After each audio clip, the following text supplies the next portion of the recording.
Take your El Paso red enchilada sauce and pour it right on top of those frozen beefy burritos. And I like to mix my enchilada sauces, so we're going in with some green enchilada sauce too.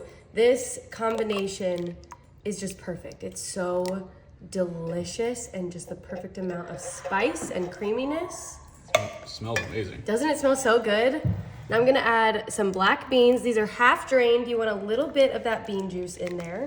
Just add some good flavor. If you don't like this many beans, you can go ahead and add half of the can.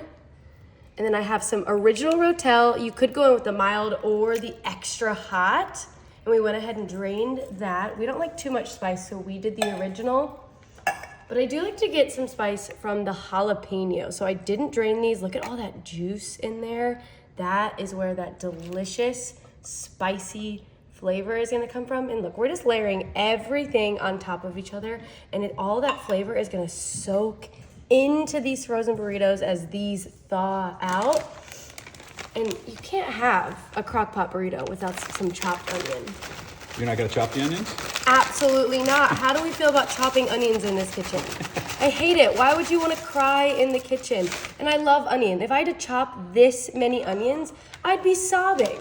Now we still have a couple more steps, but I'm just gonna go ahead and start mixing all of this down a little bit, really shoving it down into that enchilada sauce, making sure everything is fully incorporated and all, look at that, look. It's already starting to soak into that burrito. Mm-hmm. This is gonna be the most delicious burrito enchiladas. Do you say enchilada or enchilada? Enchilada. Enchilada. How are you supposed to say it? Enchilada. Enchilada. I don't know. All right, tell us in the comments how we should say it. It's starting to look good. Doesn't it look good? And now I like to add some sour cream as it's cooking. You can go ahead and add this at the end if you want, but I think cooking it straight into that heat adds such a rich creaminess. Just like that, and then give that another little mix. I think I might add just a little bit more.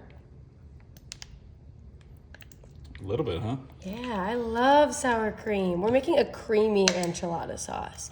Look, you can't tell me that's not looking good. A lot of colors. Lots of colors. I know it tastes amazing. It's gonna be the best enchiladas you've ever had. Now, just a little bit of garlic, and I know my little bit seems to be a lot for everyone, but this is a little to me. I think garlic, it gets mixed in. It gets mixed in. There's a lot in there. Look at how many burritos are in there. If you really think about it, it's not that much. Some chili powder for an extra kick, and just for that authentic spicy flavor. Pow. What was that? Pow. Pow. And then some cumin. Just a little. Do you say cumin or cumin? I don't. You don't. I stay away from that. I just don't. And then, you know me, smoked paprika. I will find a reason to add this to pretty much anything, just to get that smoky flavor. I feel like when you're eating. You just like how it looks. Well, it is pretty, but I feel like when you're eating at like a Mexican restaurant and you get fajitas, it's like, or enchiladas, it's like a little smoky, you know? Mm-hmm. Just a little, not too much.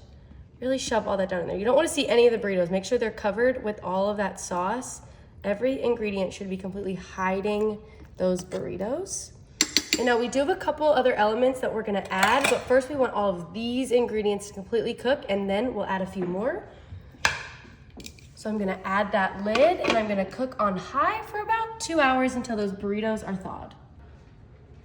Oh, are you kidding? Look at how good that looks. Perfectly seasoned. Perfectly seasoned. That enchilada sauce is peeking through. That's how you know it's done. We have a burrito right at the top. Right under the surface. I think that's the one we want. Probably just because it's the easiest one to get out. Look at that. Oh, come on.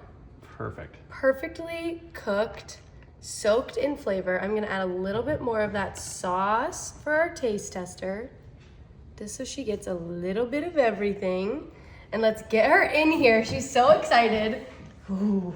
She loves burritos. She's a Mexican connoisseur. Okay. Oh, you're probably gonna need a knife for this one, right? I don't think you want to eat that with your hands. Might just want to get after it with your hands, you know? It's probably a little hot.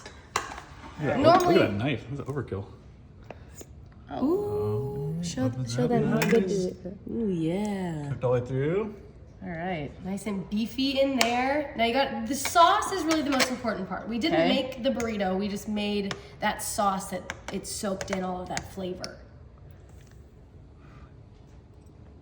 Just to be honest and give an honest rating. Ooh, it's a little spicy. Yeah? It is, there's a kick to it. It's good. The burrito's a little bit soggy, Okay. but the sauce is great. Sauce is good? So I'd give it a 9 out of 10. 9 out of 10, I'll take pretty it. good. I'll take, she's very picky on the soggy bread. So we think we left it in the crock pot a little long? Yeah. Okay. But other than Maybe, I think I left it in there for 2 hours, maybe do like an hour 15. Got it. Yeah. You heard it here first.